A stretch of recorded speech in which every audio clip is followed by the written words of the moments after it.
Splicing natin ito sa may top bars natin. So 16mm, grade 40, at least 640 cm yung kanyang splicing. So eto, last na poste na namin yan. So kung napapansin ninyo, eto talagang 180 yan based dun sa may plano natin. So papakita ko na, pasilip ko sa inyo yung mamaya. So bali yung 180 na yan, eto 150 by 150.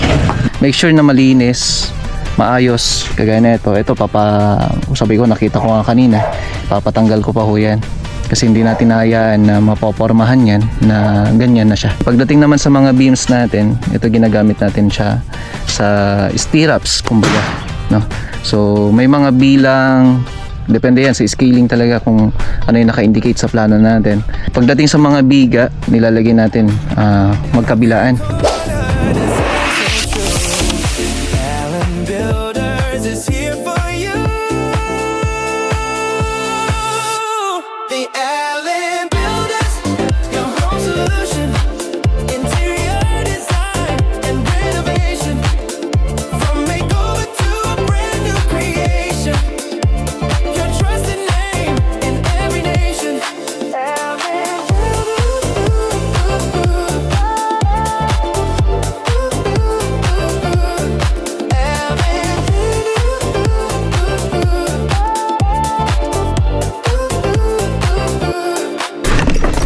Okay, welcome back.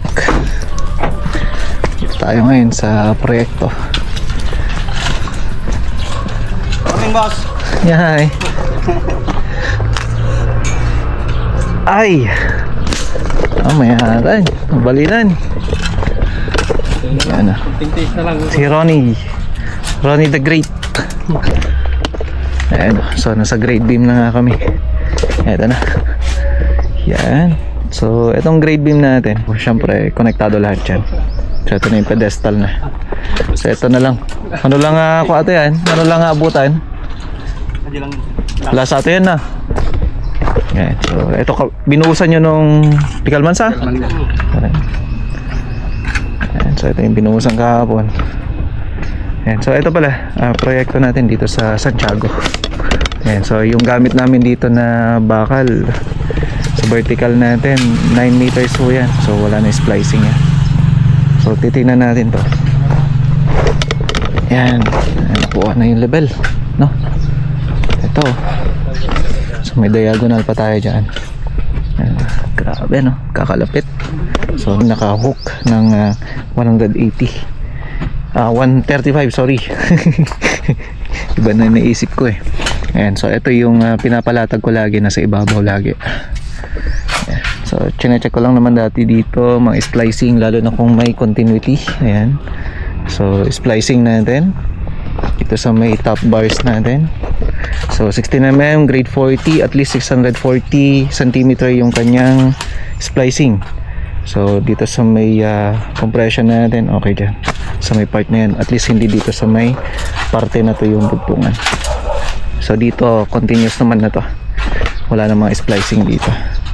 So itong grade beam natin, ayan. So bali walang naka-indicate dito na kanyang yung sa may bottom at saka yung top natin na extra bar.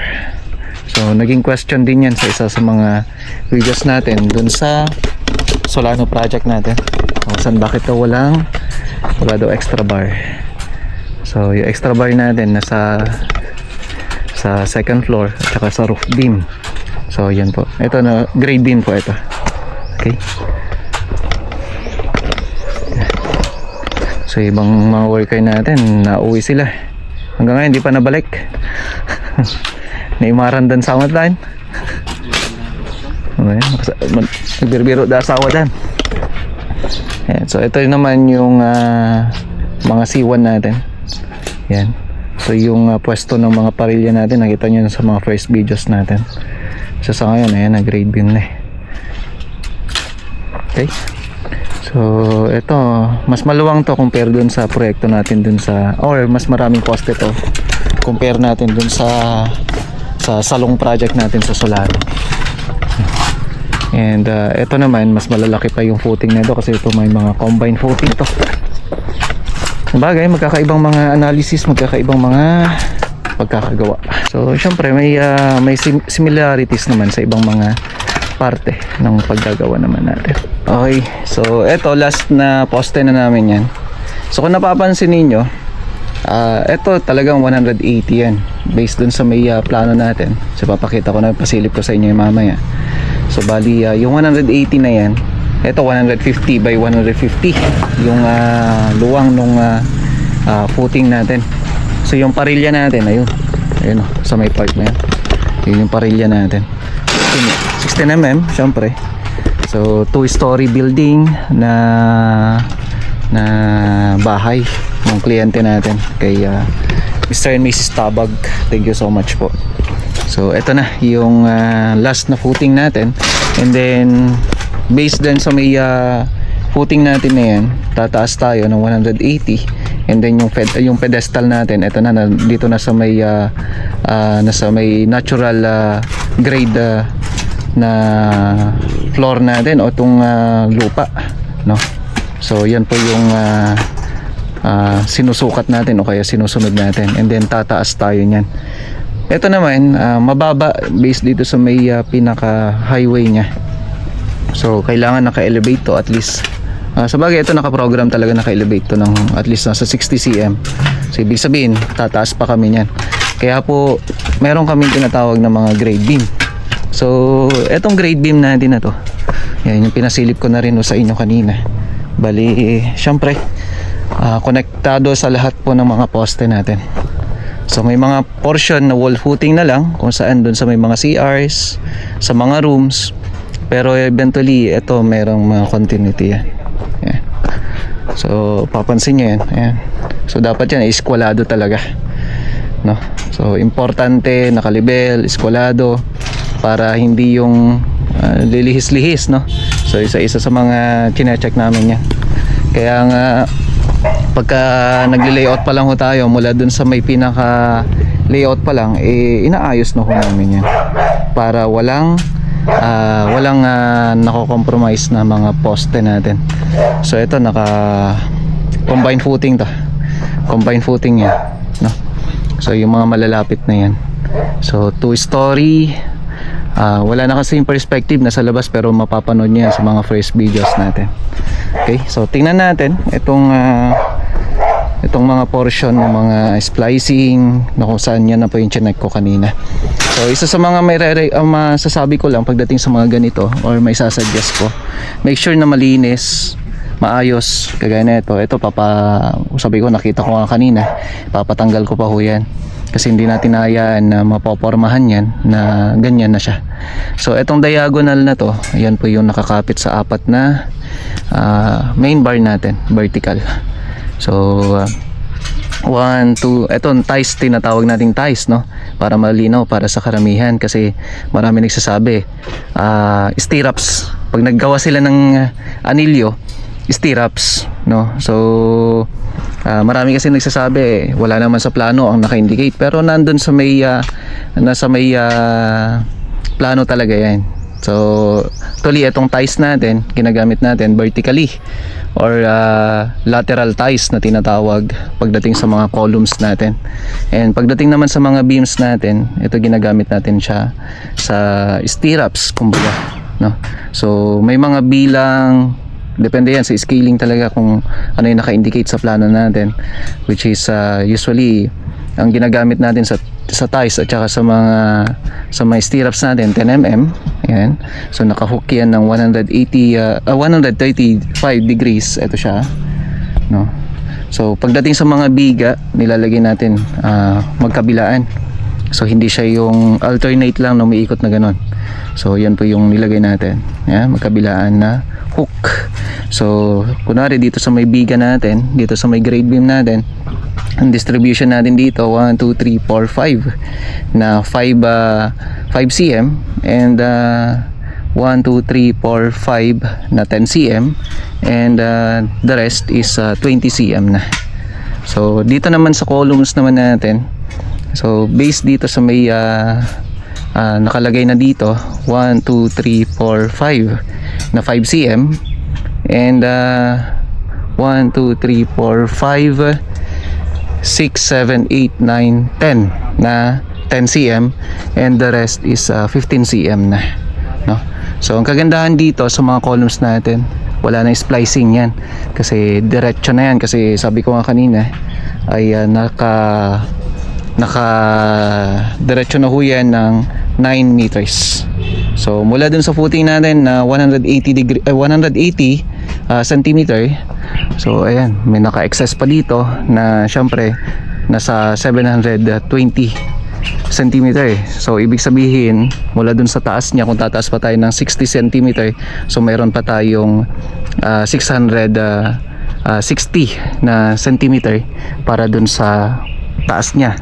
So ibig sabihin kayang-kaya na ho yun para sa 3 meters and then 3 meters na para dun sa hanggang sa roof beam natin. Okay? Kung magdudugtong man tayo, konting-konti na lang. So yun po yung isang kagandahan niya. So yung bilang ng main bars natin, vertical 1, 2, 3, 4, 5, 6, 7, 8. So yung diagonal natin ay 10 cm at 10 mm din lang po siya. So naka 90 degrees na lang to dahil hindi na ho kayang pumasok ng mga buhangin dito sa loob niya, o kaya yung graba o kaya yung halo, kung sakali po na naka 135 degrees pa tayo. So yun po. So itong poste natin ay 25 cm by 25 cm. Tama? 25 cm by 25 cm yung poste or 30 cm? 25 cm. Oo, 25 by 25 yan. So maraming magsasabi, alam ko maraming magsasabi na maliit, pero kung titingnan natin yung footing na banggit ko kanina, 150 by 150 cm. So ito po ay dumaan sa architectural at saka sa structural na paggawa ng plano natin. Sa structural natin, so ayan, syempre naka-base po yan. Ganon din sa architectural. Bakit maliit?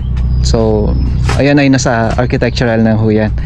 Hinahabol kasi yan yung hindi gaano ng makapal para halos wala nang mga nosing na mga poste-poste. Kung may naka-nosing man, maliit lang. Kasi ang hollow blocks namin dito ang gagamitin is 6 inches na. So tingnan niyo yan, napakalaki, no? Pagdating sa taas 5 inches, and sa mga wall partitions naman natin 4 inches na. Okay? So yun. At yun yung mga ginawa natin dito. So ang chinecheck ko lang naman na dito is splicing, kung saan napwesto, kung gaano kahaba yung splicing pagdating dito sa grade beam natin, kasi kailangan makita na maigi. Ang kagandahan naman nito, kasi mayroon kami mahabang mga bakal, ang ginagawa na namin dito isang tuhugan na lang, isang dugtungan na lang din, kasi hindi naman pwede na dulo to dulo buo, kasi nga magbebend ka ng 90 degrees doon, magbebend ka ng 90 degrees doon. So possible kailangan meron kang splicing, kasi paano mo isusuksok yon, di ba? So paano mo siya ilalatag kung sakali na buo talaga siya. Pero ang isang bagay dito na nakita ko, walang gaanong splicing, which is isa sa mga aspeto na magpapaganda at mas magpapatibay sa paggawa ng building na to. Okay? So kagaya nito, sa bagay ilang span lang naman to, maliit lang naman, or yung haba niya maliit lang naman yan. So ibig sabihin wala nang mga dugto-dugtong yan, no? Maliban na lang talaga pagka ganitong mahaba. Ayan, hindi ko rin i-required na talaga buo, kasi baka mamaya may hirapan naman yung tropa, matatagalan ng trabaho. Kasi kung buo yan, mahirap magpasok ng mga anilyo. O yun yung stirrups natin. Okay, makikain na rin tayo. Nagpabili na lang ako ng ulam at di sila nagluto. Okay, kasi taga-gaysa nga talaga. Yung ang tawag natin, Bicol Express, Expressway. Ayan, kain na.